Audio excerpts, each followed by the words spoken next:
മറ്റൊരു പ്രധാനപ്പെട്ട വാർത്തയിലേക്ക് പോകുമ്പോൾ കൊല്ലം കുരീപ്പുഴയിലും ബോട്ടുകളിൽ വൻ തീപിടുത്തമുണ്ടായിരിക്കുകയാണ്.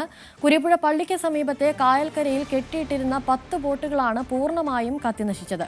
ബോട്ടുകളിലുണ്ടായിരുന്ന ഗ്യാസ് സിലിണ്ടറുകൾ പൊട്ടിത്തെറിച്ചതും അപകടത്തിന്റെ വ്യാപ്തി വർദ്ധിപ്പിച്ചു. എസ് വിനീഷ് ചേരുന്നുണ്ട് കൂടുതൽ വിവരങ്ങളുമായി.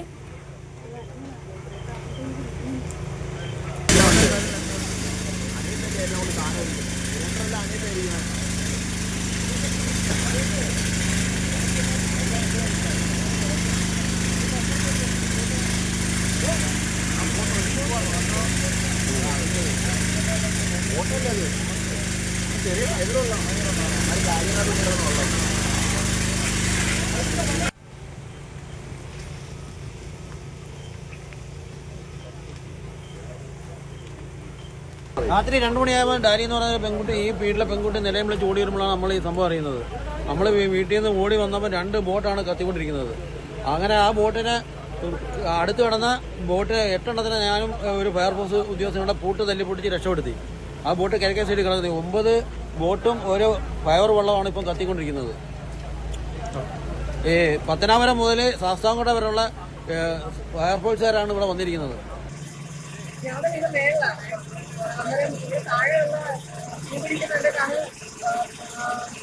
താഴെ ഞാൻ വിളിച്ചു ചോദിച്ചു ഇവിടുത്തെ ആൾക്കാർ മേലെ നിൽക്കാന്നാ പറയുന്നത്.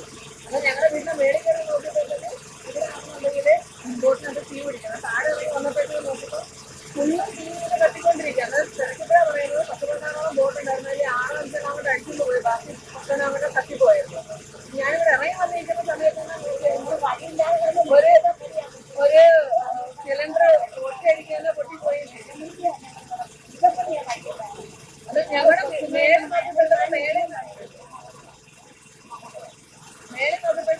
നല്ല തീ ഇങ്ങനെ പ്രാവി കയറുന്നു. അപ്പോഴത്തേക്ക് നമ്മുടെ മേളിൽ കിടന്ന പിള്ളേരെ എടുത്തുകൊണ്ടാണ് ഞാൻ ഓടി അപ്പുറത്തെ വീട്ടിലുണ്ടാക്കിയിട്ട് താഴോട്ടാക്കി വന്നത്. വീണ്ടും ഇങ്ങനെ കത്തിക്കൊണ്ടേ ഇരിക്കുക. സിലിണ്ടർ അത് ഒന്നിനെ കൂടുതൽ പൊട്ടിക്കൊണ്ടിരിക്കുക. കൊച്ചു പിള്ളേരെ കാര്യങ്ങളെല്ലാം ഒന്ന് പെട്ടേ. ഒരു വഴി ഉണ്ടായിരുന്നെങ്കിൽ വണ്ടി കയറുമെന്ന് അണക്കത്തില്ലായിരുന്നോ?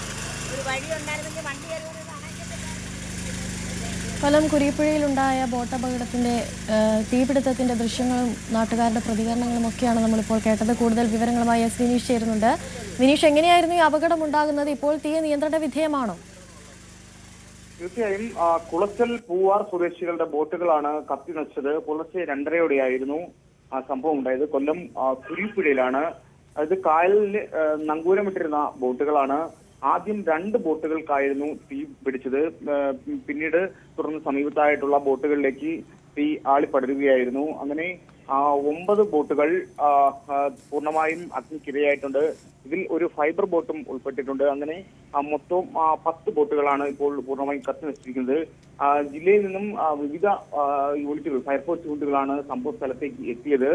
പക്ഷേ ഈ രക്ഷാപ്രവർത്തനം അല്ലെങ്കിൽ ഈ തീയണയ്ക്കുന്ന ഒരു പ്രവർത്തനത്തിലേക്ക് അവർക്ക് എത്തിപ്പെടാൻ അല്പം സമയം വേണ്ടി വന്നു. കാരണം അവിടേക്ക് എത്താൻ വലിയ ദുർഘടമായിരുന്നു. കാരണം ചെറുവള്ളങ്ങളിലൂടെയൊക്കെയാണ് ഫയർഫോഴ്സ് സംഘം ഈ സ്ഥലത്തേക്ക് എത്തിയതും അങ്ങനെ തീ നിയന്ത്രണ വിധേയമാക്കിയത്. എന്തായാലും ഇന്നൊരു പുലർച്ചെ 6 മണിയോട് കൂടി തീ നിയന്ത്രണ വിധേയമാക്കിയെങ്കിൽ പോലും എല്ലാ ബോട്ടുകളും പൂർണ്ണമായും അഗ്നിക്കിരയായി ലക്ഷങ്ങളുടെ നഷ്ടം സംഭവിച്ചിരിക്കുന്നു. അതുപോലെ തന്നെ ഈ തീ ആളിപ്പടർന്നപ്പോൾ തന്നെ സമീപത്ത് കെട്ടിയിട്ടിരുന്ന മറ്റ് ബോട്ടുകൾ 8 ബോട്ടുകൾ ഈ ഫയർഫോഴ്സും മത്സ്യബന്ധന തൊഴിലാളികളെല്ലാം ചേർന്ന് കെട്ടഴിച്ചു വിടുകയും തള്ളി നീക്കുകയും ചെയ്തു.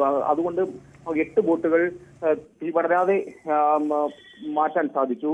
അപ്പോൾ ഈ ട്രോളിംഗ് ബോട്ടുകളാണ് അല്ലാത്ത ബോട്ടുകളാണ് ഈ അഗ്നിക്കിരയായത്. ഈ പരമ്പരാഗതമായിട്ട് മത്സ്യബന്ധനത്തിൽ ഏർപ്പെടുന്ന മത്സ്യബന്ധന തൊഴിലാളികളുടെ ബോട്ടുകളാണ് അധികവും ഈ അഗ്നിക്കിരയായിരിക്കുന്നത്. എന്തായാലും ലക്ഷങ്ങൾ നഷ്ടമാണ്. ജില്ലാ കളക്ടർ അടക്കം സ്ഥലത്തെത്തി സ്ഥിതിഗതികൾ ഇപ്പോൾ വിലയിരുത്തി വരികയാണ്. വിനീഷ്, അതുപോലെ ഈ കായൽക്കരയിൽ കെട്ടിയിട്ടിരുന്ന ബോട്ടുകൾക്കാണ് തീപിടുത്തമുണ്ടായത്. കായൽക്കരയിൽ സ്വാഭാവികമായും നിരവധി ആളുകൾ താമസിക്കുന്ന ഒരിടം കൂടിയായിരിക്കും. അത് ജനങ്ങളെ ഏതെങ്കിലും രീതിയിൽ ബാധിച്ചിരുന്നോ?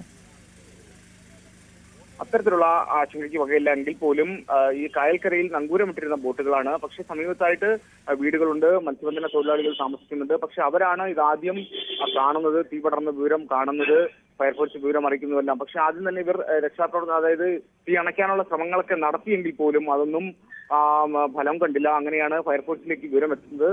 ജില്ലയുടെ വിവിധ ഭാഗങ്ങളിൽ നിന്നായി നിരവധി ഫയർഫോഴ്സ് യൂണിറ്റുകളാണ് സംഭവ സ്ഥലത്തെത്തിയത്. ഞാൻ നേരത്തെ സൂചിപ്പിച്ചതുപോലെ തന്നെ ഈ സംഭവം നടന്ന ഇടത്തേക്ക് അവർക്ക് എത്തിപ്പെടാൻ, ഫയർഫോഴ്സിന്റെ വലിയ വാഹനം എത്തിപ്പെടാൻ വലിയ ബുദ്ധിമുട്ടാണ്. അപ്പോൾ അങ്ങനെ ഇരുന്ന സാഹചര്യത്തിൽ ചെറുവള്ളങ്ങളിലായിട്ടൊക്കെ പോയിട്ടാണ് തീ അണച്ചത്. അത്രയും ഒരു താമസം വേണ്ടി വന്നു.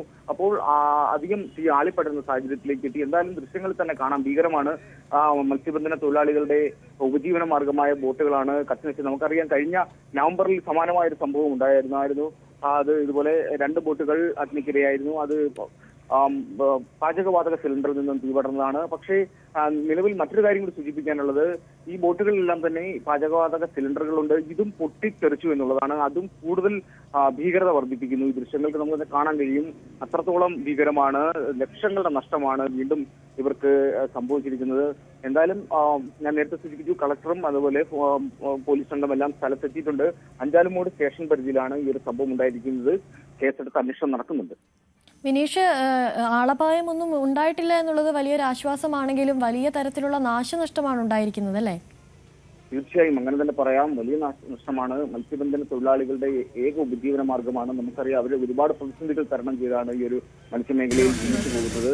ഈ സാഹചര്യത്തിലാണ് ഇപ്പോൾ ഇത്രയും ഒരു ഇടുക്കി പോലെ ഇങ്ങനെ ഒരു അവരുടെ ഉപജീവന മാർഗവും കൊണ്ട് നഷ്ടപ്പെടുന്ന സാഹചര്യത്തിലേക്ക് എത്തിയിരിക്കുന്നത്. ദൃശ്യങ്ങൾ തന്നെ കണ്ടു നിൽക്കാൻ കഴിയില്ല. അത്രത്തോളം ഭീകരമാണ്.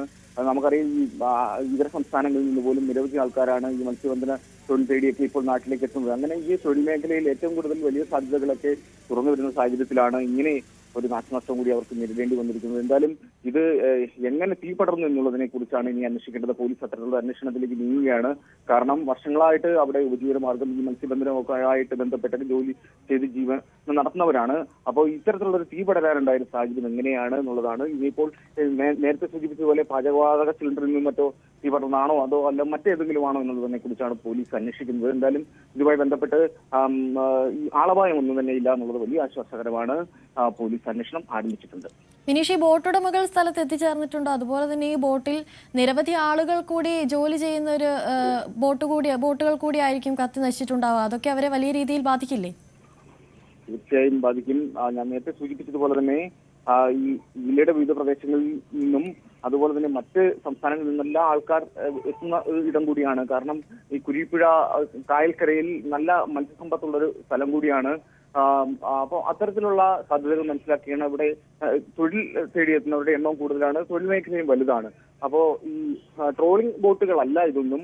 പരമ്പരാഗതമായിട്ട് ചെറുവള്ളങ്ങൾ അതുപോലെ തന്നെ പോയി മത്സ്യബന്ധനം ചൂണ്ടയിക്കിട്ട് മത്സ്യബന്ധനം നടത്തുന്ന ഒരു രീതി, അങ്ങനെ ഉപയോഗിക്കുന്ന ബോട്ടുകളാണ് അധികം. ഇതിൽ ഒരു ഫൈബർ ബോട്ടും ഉണ്ട് എന്നുള്ളതാണ്. അങ്ങനെ 10 ബോട്ടുകളാണ് ഇപ്പോൾ പൂർണ്ണമായും കത്തി നശിച്ചിരിക്കുന്നത്.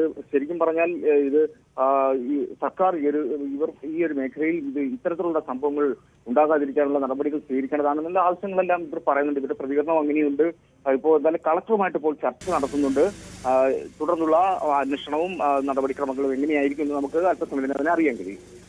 ശരി, കൊല്ലം കുരീപ്പുഴയിലാണ് അതിദാരുണമായ സംഭവം ഉണ്ടായിരിക്കുന്നത്. 10ഓളം ബോട്ടുകളാണ് കത്തി നശിച്ചിരിക്കുന്നത്. മത്സ്യത്തൊഴിലാളികളുടെ ഉപജീവന മാർഗമായിരുന്ന 10 ബോട്ടുകളാണ് കത്തി നശിച്ചിരിക്കുന്നത്. എസ് വിനീഷാണ് കൊല്ലത്ത് നിന്നും കൂടുതൽ വിവരങ്ങൾ നൽകിയത്.